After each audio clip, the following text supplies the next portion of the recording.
tayo dapat magpuri sa Panginoon. Okay. Sabi dito sa Awit 150, English po ito.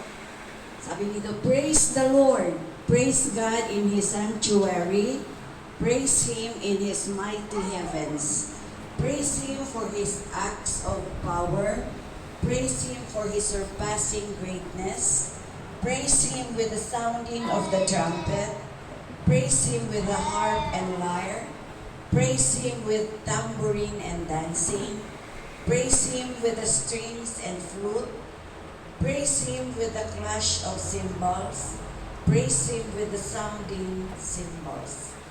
Let everything that has breath praise the Lord. Praise the Lord. So ang sabi dito, pag tayo nag-worship sa Panginoon, pwede daw tayong gumamit ng lahat ng instrumento, kahit ng mga cymbals. Ang sabi dito, sino ba ang dapat magpuri sa Panginoon? Lahat ng may hininga ay dapat magpuri sa Panginoon. Tayo pong sandaling manalangin. Dakilang Diyos, maraming salamat po sa oras na ito.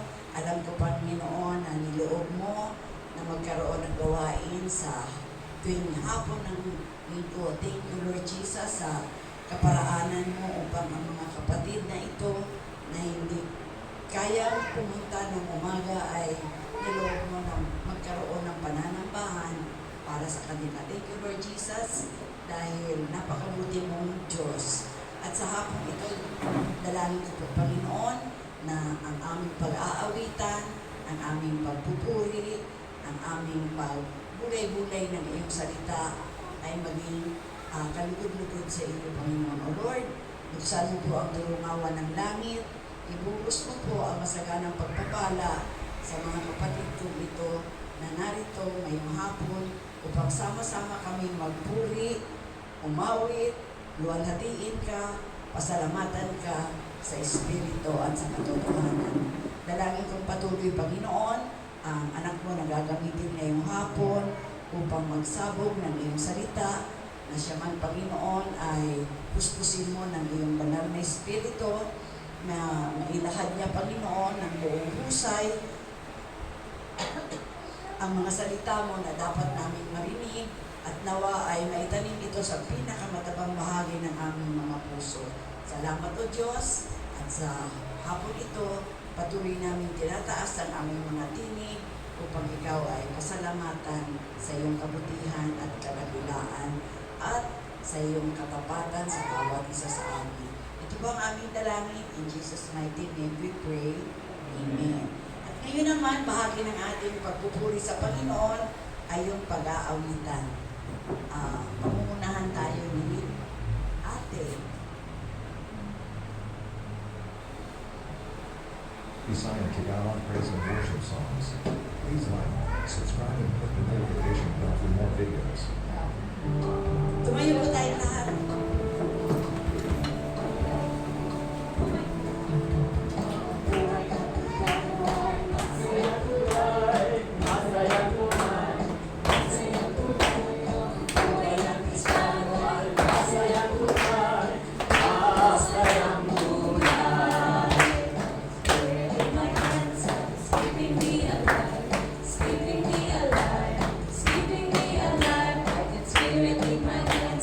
Keeping me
ihanda na natin ang ating mga puso, ang ating isipan sa pakikinig ng salita ng Diyos na dadalhin sa atin ngayong hapon. Pastor Edgar sa Ingrid. Siya po ay magpapatuloy na.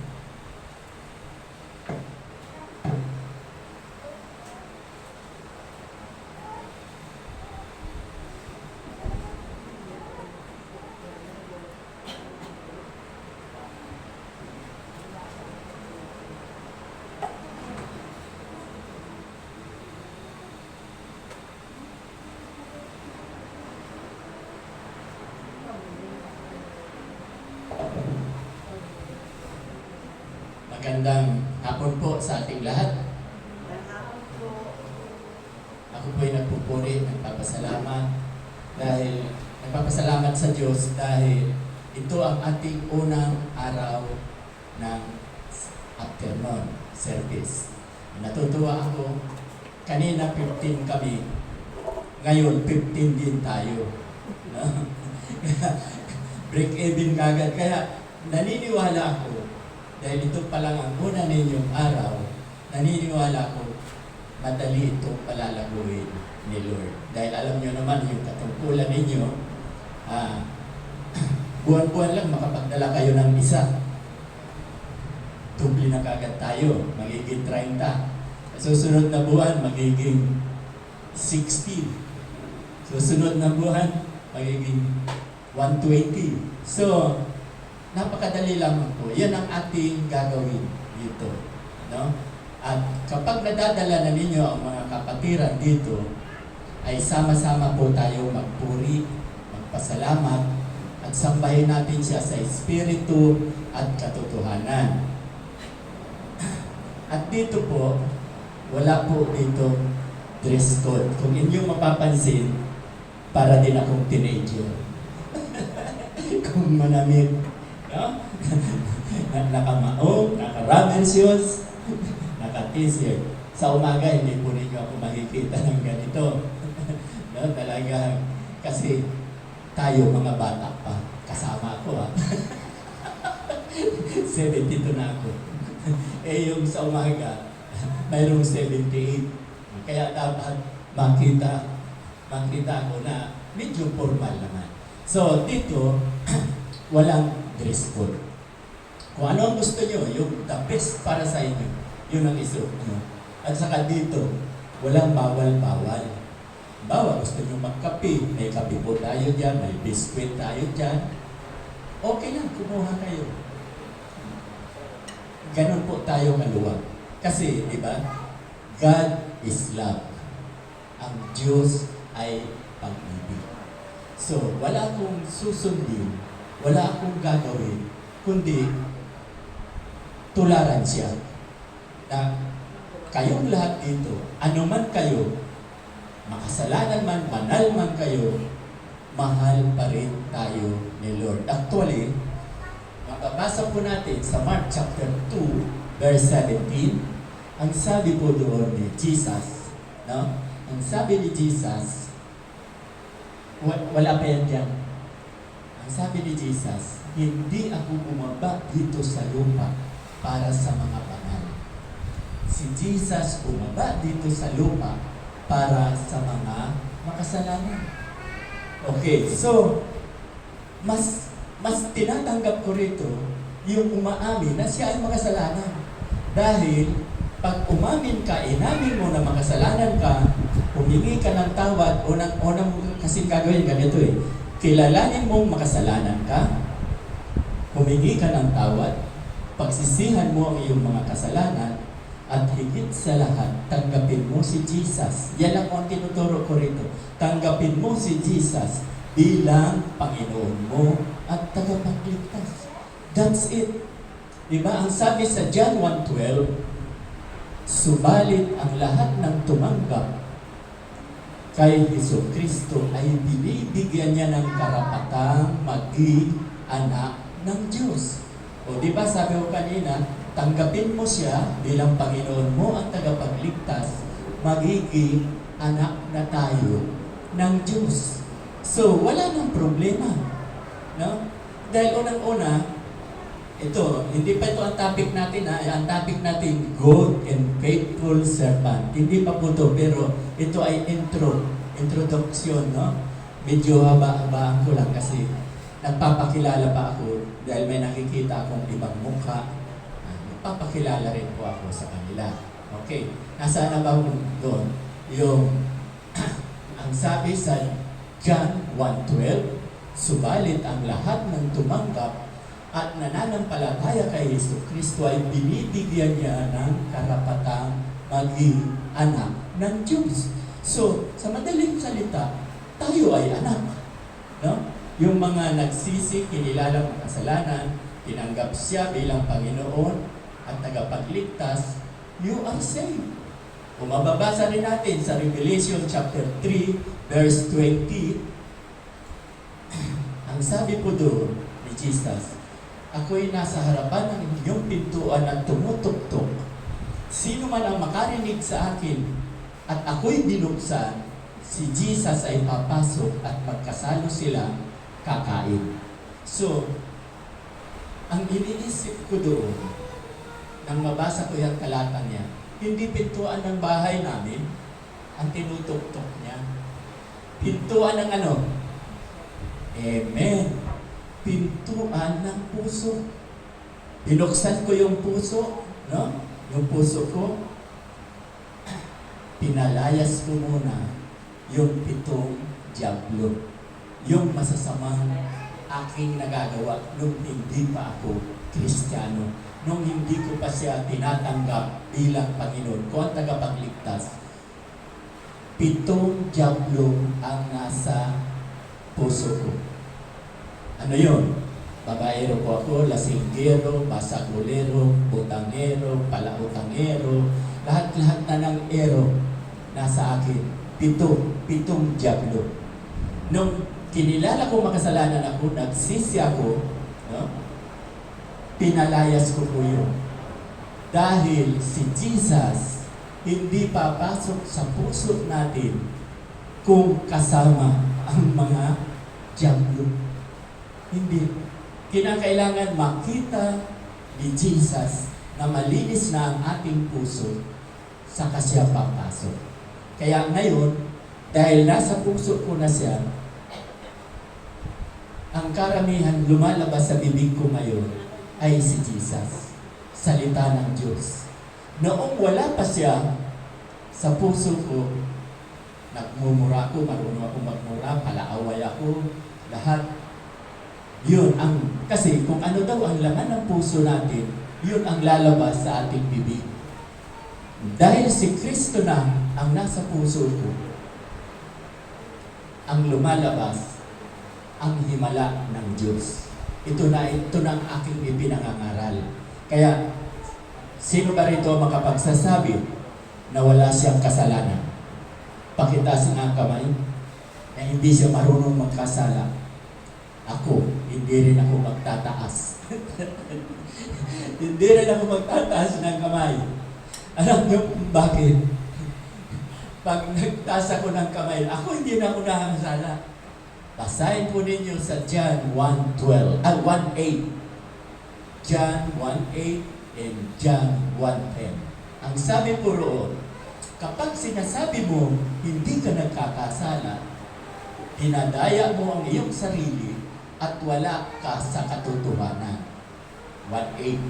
Sa verse 1:10 ng John, 1 John 1:10, ang sabi doon, kapag sinabi mong hindi ka nagkakasala, ginagawa mong sinungaling ang Diyos at wala sa iyo ang kanyang salita. So, napakaliwanag na lahat tayo ay nagkakamali. Mababasa rin po natin sa Roma chapter 3, verse 10.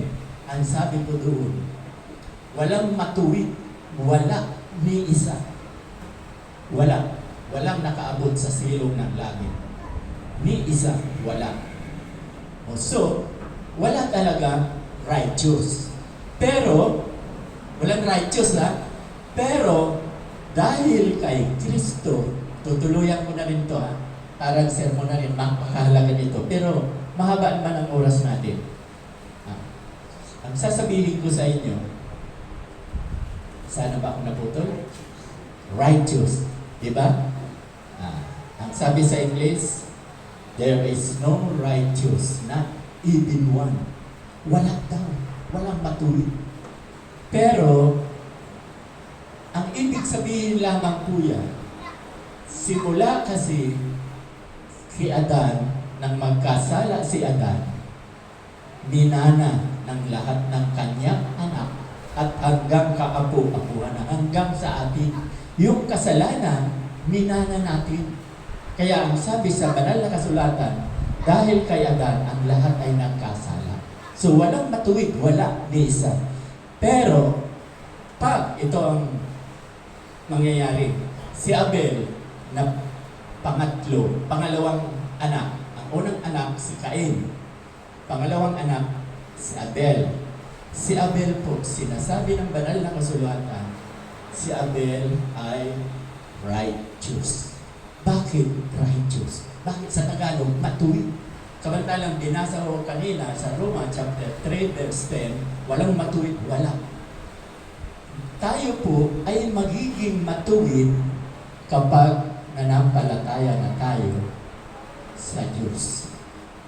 Diba? Ano ba ang utos ng Diyos? John 3:16. Ang sabi sa John 3:16, for God so loved the world that He gave His one and only Son, that whosoever believes in Him shall not perish, but have eternal life. Napakaganda pangako. Gayon na lamang daw po ang pag-ibig ng Diyos sa atin, sa ating lahat. Dahil kapag sumampalataya tayo sa Kanya, sumampalataya tayo sa Kanya kay Jesus, ay hindi tayo mapapahamak. Bagkus makakaroon tayo ng buhay na walang hanggan sa langit. So, ito po ay biyaya. Ito po ay ang kaligtasan natin ay regalo. Diba? Saan yan mababasa? Mababasa po natin sa Romans chapter 6, verse 23. Ang sabi po doon, the wages of sin is death, but the gift of God is eternal life through faith in Christ Jesus. So napakaliwanag. Ang kabayaran daw po ng kasalanan ay kamatayan. Kung si Kristo, kung ang Ama ay hindi nagkatawang tao na si Kristo, lahat tayong Gentiles sa impyerno ang tungo. Lahat tayo. Kasi makasalanan tayo. Ngayon, yung kasalanan natin sa pamamagitan ng ating pananampalataya kay Jesucristo, na-save tayo. Ang sabi sa Tito, chapter 3, verse 5, Ephesians chapter 2, 8 and 9, ang sabi po, we are saved by grace through faith in Christ Jesus. We are saved.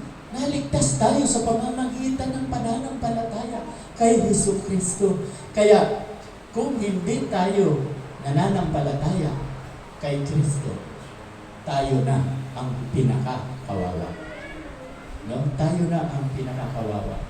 Kaya napakaganda po na kayo na lamang ang pag-ibig ng Diyos sa atin. Dahil ibinigay niya si Kristo para mamatay sa kasalanan natin. Tayo ang dapat ipinako sa krus. Tayo ang dapat ipinako sa krus. Pero dahil sa pagmamahal ni Kristo sa atin, inako niya. Siya ang namatay doon sa mga naniniwala sa Kanya.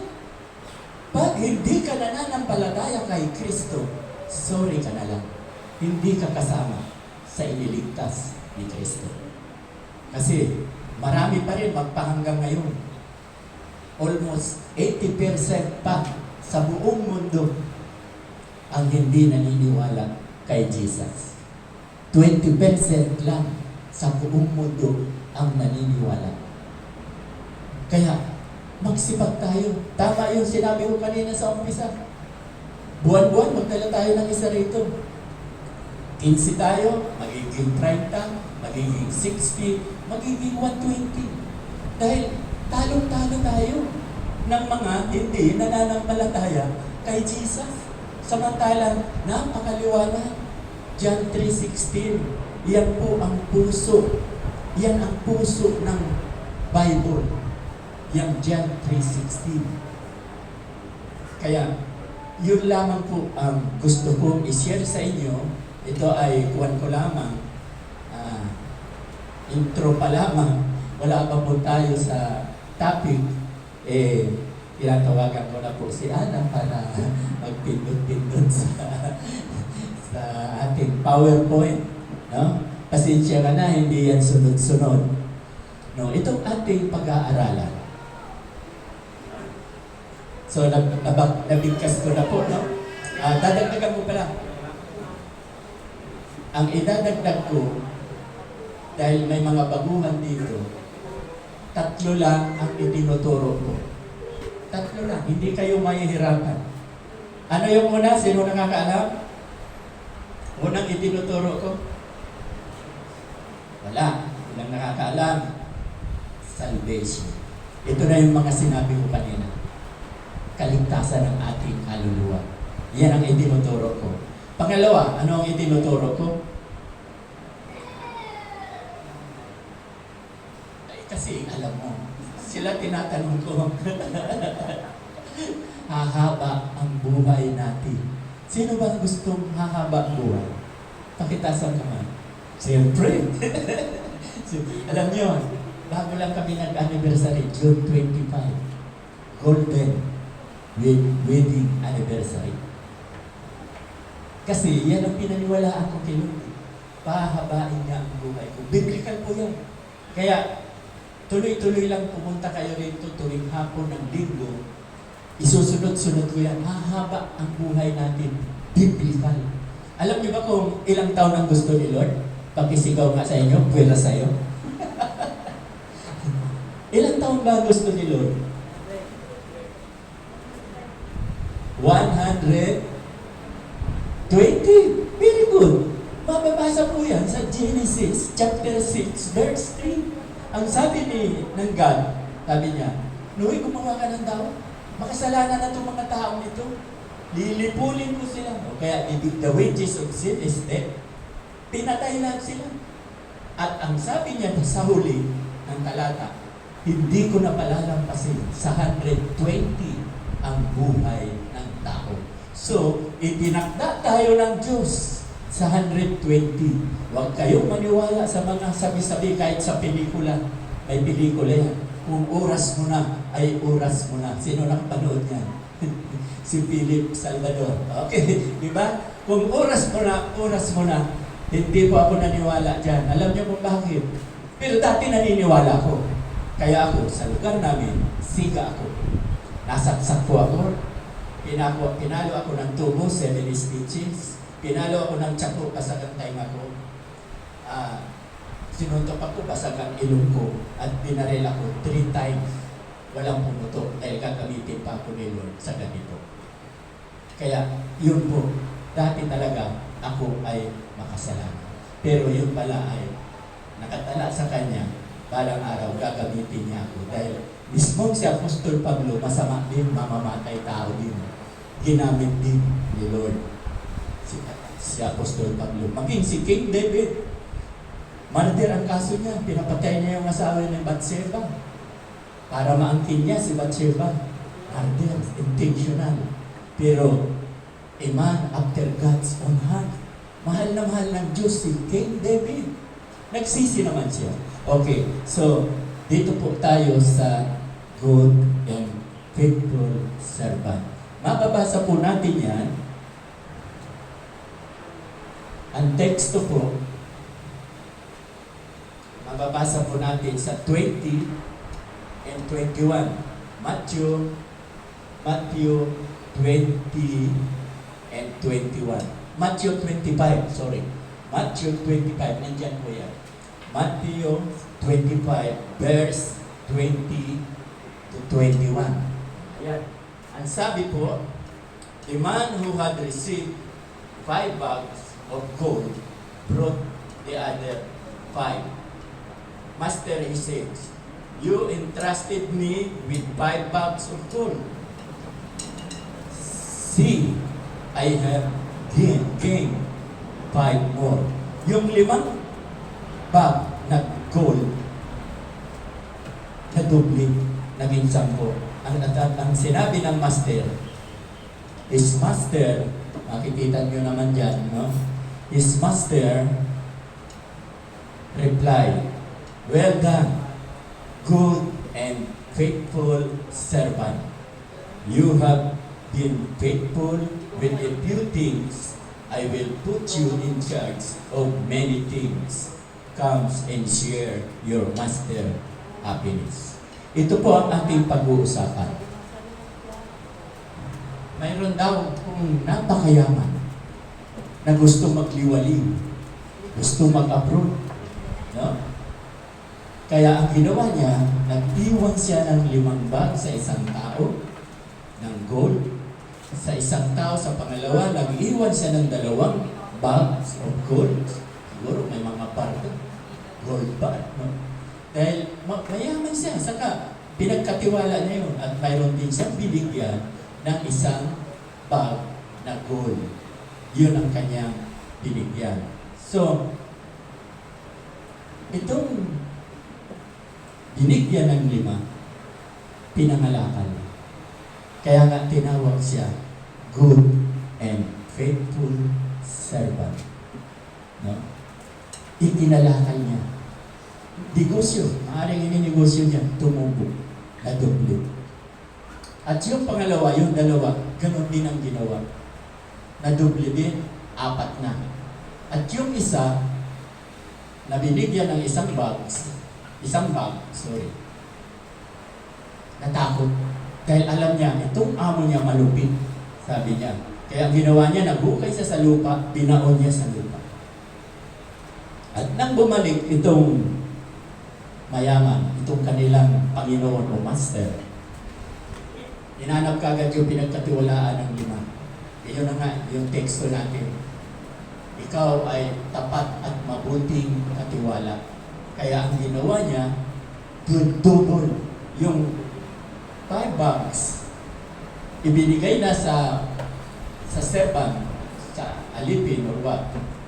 At pati yung tinubo, ibinigay din sa kanya.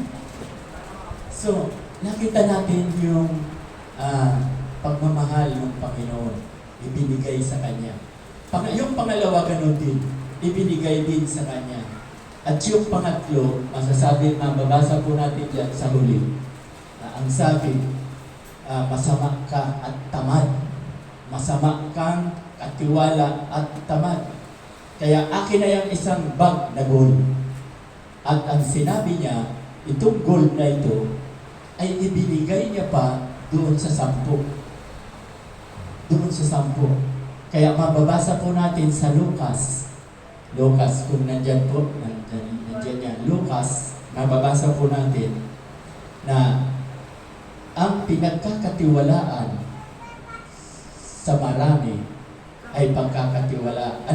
Ang pinagkakatiwalaan sa kaunti ay pagkakatiwalaan ka sa marami. So kung hindi ka mapagkatiwalaan sa kaunti, hindi ka rin mapagkakatiwalaan sa marami. Hindi lang yan, mababasa din po natin yan sa Matthew chapter 13, verse 12. Ano po ang sinasabi doon? Pasensya ka na, hanapin mo na. Matthew chapter 13, verse 12. No? Ang sabi po doon, halos pareho lang. Ayan na. No?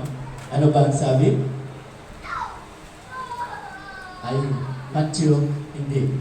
Yung Matthew 13. Matthew 13, verse 12. 13.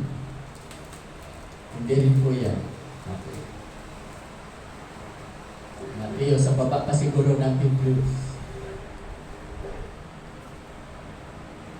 Wala. Okay, sige. Hanapin lang. Ang sinasabi rin po doon sa Matthew 13:12, ang napagkakatiwalaan sa maliit na bagay, pagkakatiwalaan sa malaking bagay. At yung hindi mapagkatiwalaan sa maliit ay kukunin pa sa kanya at ibibigay doon sa mayroon. Yun po ang sinasabi sa Matthew chapter 13 verse 12. Mahirap hanapin, no? Mahirap hanapin. Okay, so, nasabi ko na, ganun po ang nangyari. Ngayon, ang tanong, tayo ba? Ano bang ipinagkatiwala sa atin ng Diyos? Diba? Unang-una, ipinagkatiwala sa atin ng Diyos ang buhay natin. Ang buhay natin ay hiram. Hiram lang sa Kanya. Yung buhay natin. Hindi natin pag-aari. Maging ang kayamanan natin na kasalukuyan o ari-arian, mayroon tayong lupain, mayroon tayong bahay. Sino po ang may-ari niya? Sagot, ang Panginoon pa rin. Siya ang nagbigay sa atin. So kami, mayroon na kaming bahay, house and lot, maganda. No? Hindi namin pag-aari yun. Pag-aari ni Lord yun, ibinigay sa amin. Kami ay katiwala lamang ng Diyos. Pinagkatiwalaan kami, kaya, di ba, sabi ko sa inyo, ang palakad ko rito, pag-ibig lang. Pag-ibig. Pinalaki po namin ang mga anak namin sa pag-ibig. Lahat po yan. Kahit kami ay hirap na hirap. Hirap na hirap po kami. 1974 kami nagpakasal. 1985 nandito na kami sa Tabon. 85 hanggang 1990. 5 taon. No? Wala kaming kagamit-gamit. Natutulog kami sa sahig, rap pa ang simento. May binili lang akong kami ng galing sa Davao na banig. Maganda pa kagawa, basta Muslim gumawa. Doon kami natutulog. Pag umuulan, tumutulog. Lalagay na lang mga planggana para huwag kaming mabasa. So, napakahirap. Wala kaming TV. Ang TV, pupunta pa kami sa kapitbahay. Nakikipanood si Maring Linda, no? McDonald ngayon, nakapag-asawa ng Amerikano. Pupunta pa kami ng kapitbahay. May radyo, wala kami. Isa lang ang alam ko, mayroon kami electric fan. Na kapag nalalasing pa ako, tinatapon ko, nasisira.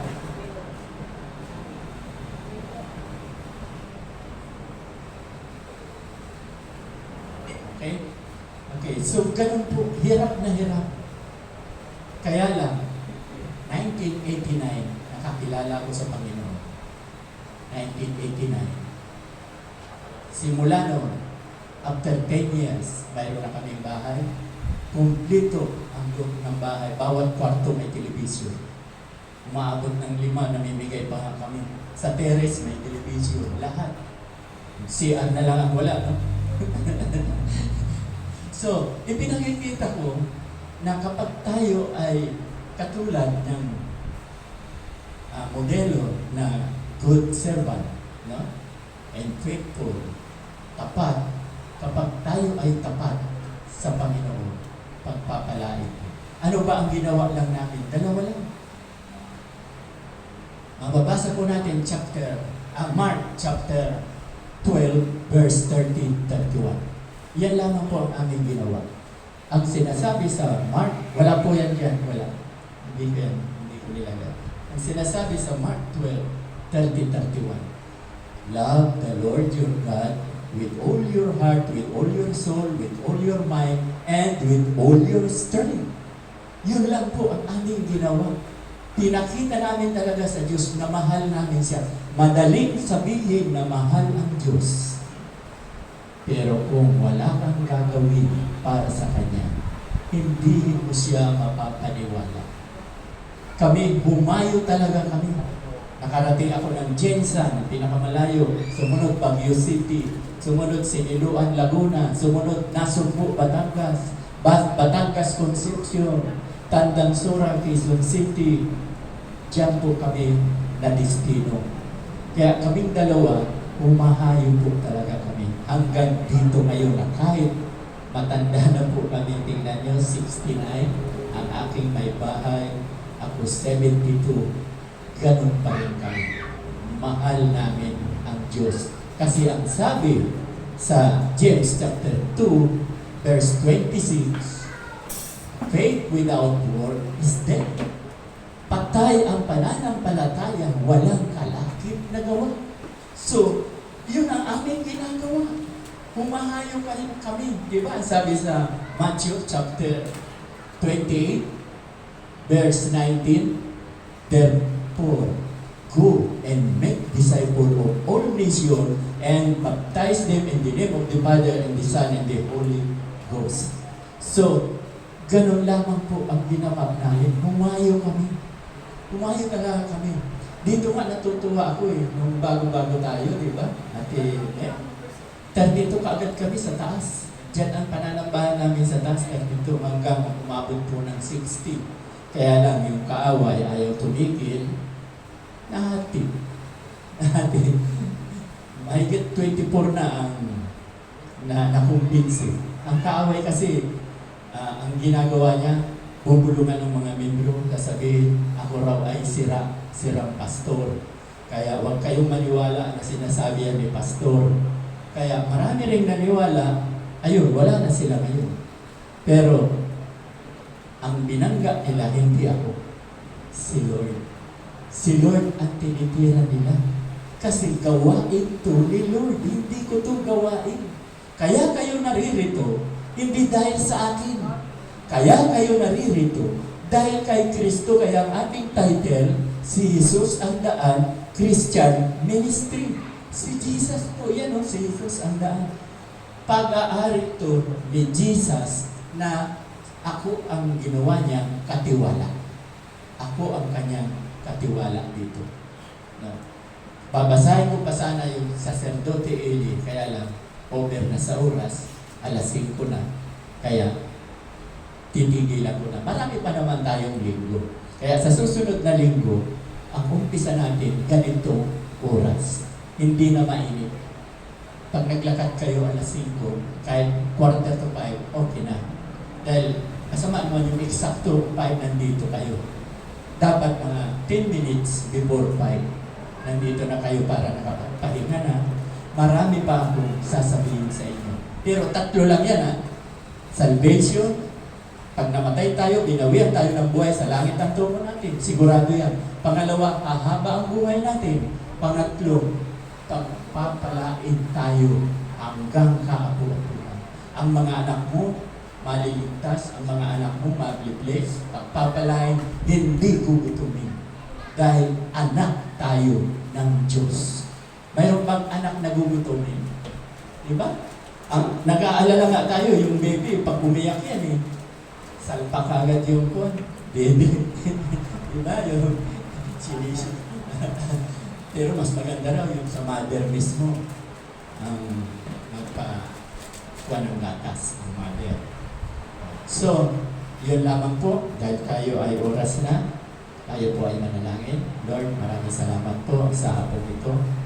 Tunay nga po, Lord, na itong mensahe ito na binigay mo sa akin para paabot sa kanila ay tunay nga po. Dahil napakahalaga po ng salvation. At napakahalaga din po na mahalin ka namin, hindi lamang sa salita, kundi sa gawa. Yun po ang napakahalaga. At higit sa lahat, kami rito naririto ay magmahalan. Dahil ikaw nga po ang may sabi, kung kami ay hindi magmamahalan, hindi ka makikita sa amin. Pero kung makikita ng kapwa Pilipino na tayo ay nagmamahalan dito, makikita si Kristo sa buhay natin. Ito ang dalangin na binibigay ko po ang kapurihan sa pangalan ni Jesus. Amen.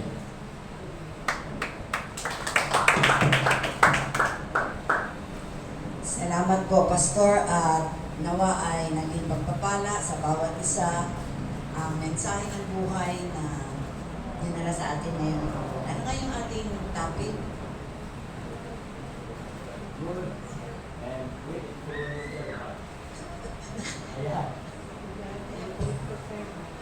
Good and faithful servant. No?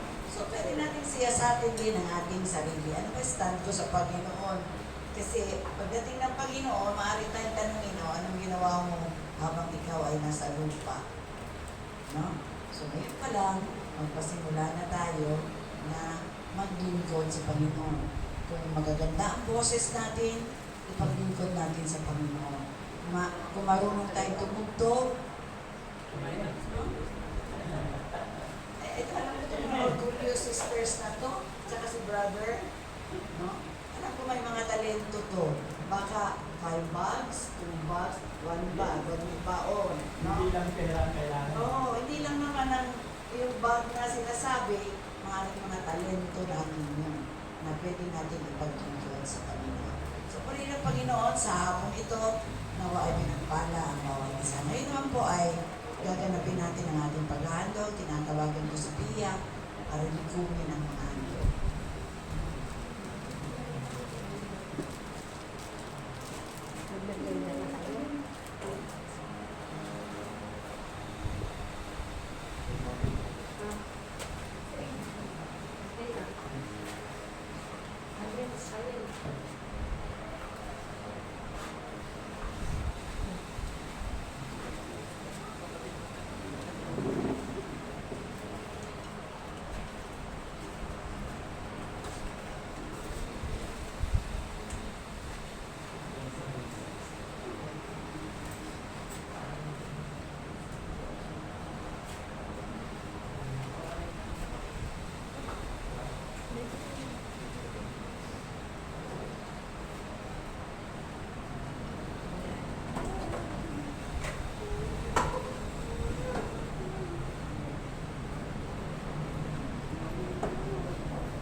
Tayo po ay sa daling manalangin. Panalangin po natin ang mga handog. Thank you, Lord Jesus, sa mga handog na nalikom sa hapon ito. Magamit ito, Panginoon, sa ikalalago ng mga iglesia, sa lahat ng gawain. Pagpalain mo po ang mga kamay na nagkaloob, Panginoon, at ibalik mo po na higit pang pagpapala sa mga inihandog nila. Thank you, Lord Jesus, sa mensahe na pinagkaloob mo sa amin ngayon kung paano kami magiging good and faithful servant. Turuan mo po kami, Panginoon, lalo na ang mga kabataan, ang mga youth, ang mga young people, Panginoon, na maintindihan nila sa kanilang puso, Panginoon, ang nais mong i-impart sa hapon ito. Ito po ang aming dalangin. In Jesus' mighty name we pray. Amen. Sandali po tayong magbabalita. Tuwing Wednesdays and Thursdays po ay meron tayong Bible study sa tahanan ng mga Caldejon tuwing alas 3 ng hapon hanggang onwards. Sa Orgulyo family naman ang ating magiging Bible study sa susunod na linggo, sa darating na linggo ay tuwing Sabado. Dahil pag linggo nandito na tayo. Sabado ng alas 4 ng hapon. Alam ko naman na nandyan lang kayo. So, maasa ako na marami pang dadalo, no? Sa susunod. Sina Marie, alam ko na rin hindi nakikita yun.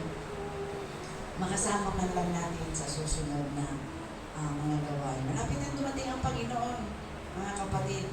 Hindi nyo ba nararamdaman? Kailan, simula nung kayo ay pinanganak, nakaranas na ba kayo ng ganito kainit, 50 degrees Pilipinas?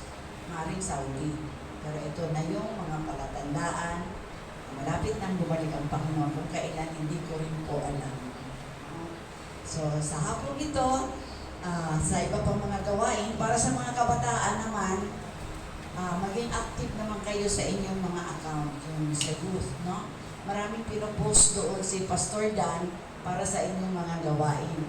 Actually, meron siyang binalita kanina na magkakaroon ng ang kabuuan ng New Life Alabang ng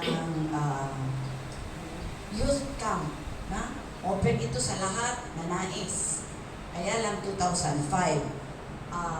Ang sabi niya, huwag ninyong tignan yung presyo.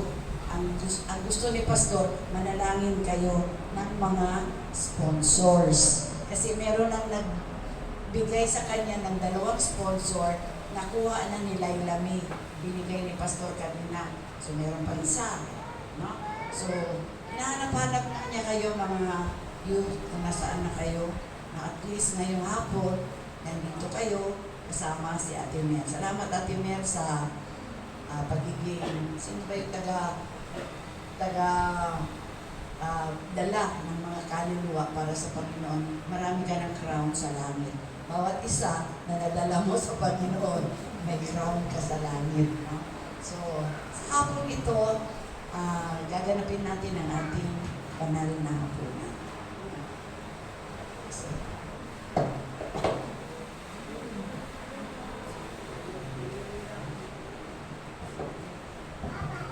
Yun, magtalaga ka na nagdadala ng tinapay at yung pangalawa ay alak. Paalaala lamang po, ang pwede lamang po mag-take ng banal na hapunan, ang edad po ay 12 pataas. 12 pataas po ang pwede lamang. At 11 pababa, hindi pa po pwede.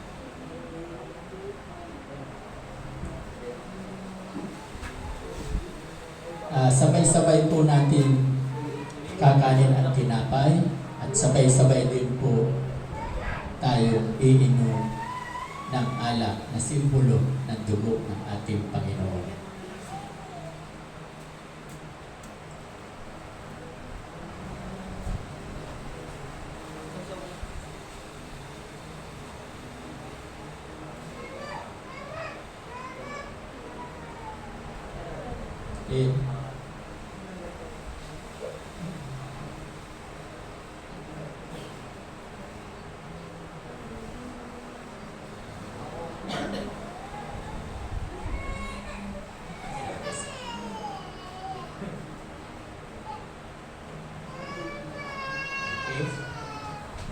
Nang gabing siya ay pinagkanulo, dumampot siya ng tinapay. Tayo po ito kayo. Dumampot siya ng tinapay at kanyang pinagpira-piraso at ipinagpasalamat. At kanyang sinabi, kanin ninyo ito bilang pag-alaala sa akin. Sabay-sabay po tayo.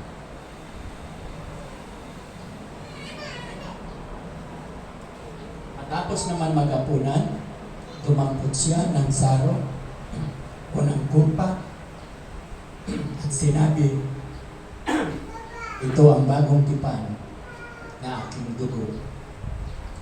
Gawin ninyo ito, inumin nyo ito upang pag-alaala sa akin. Sabay-sabay po tayong uminom ng kanyang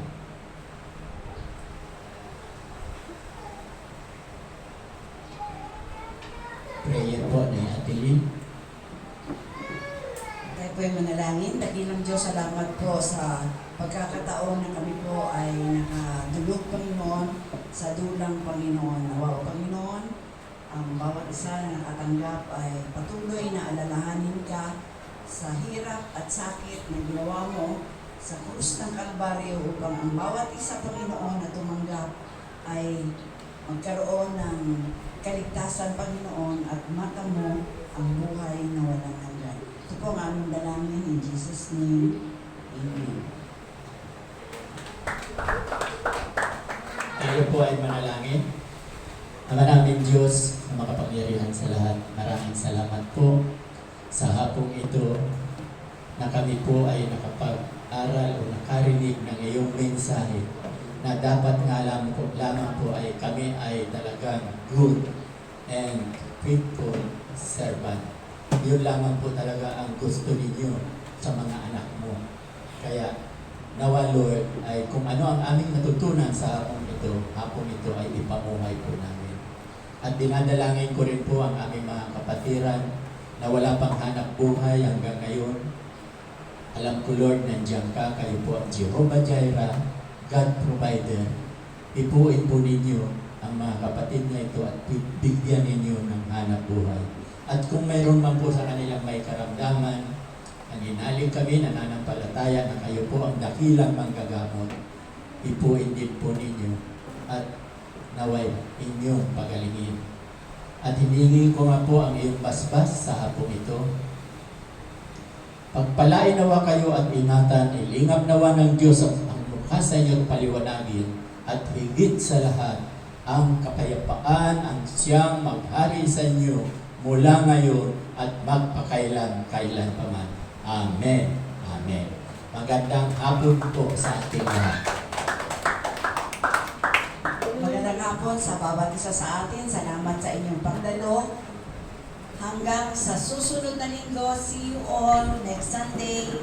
God bless everyone.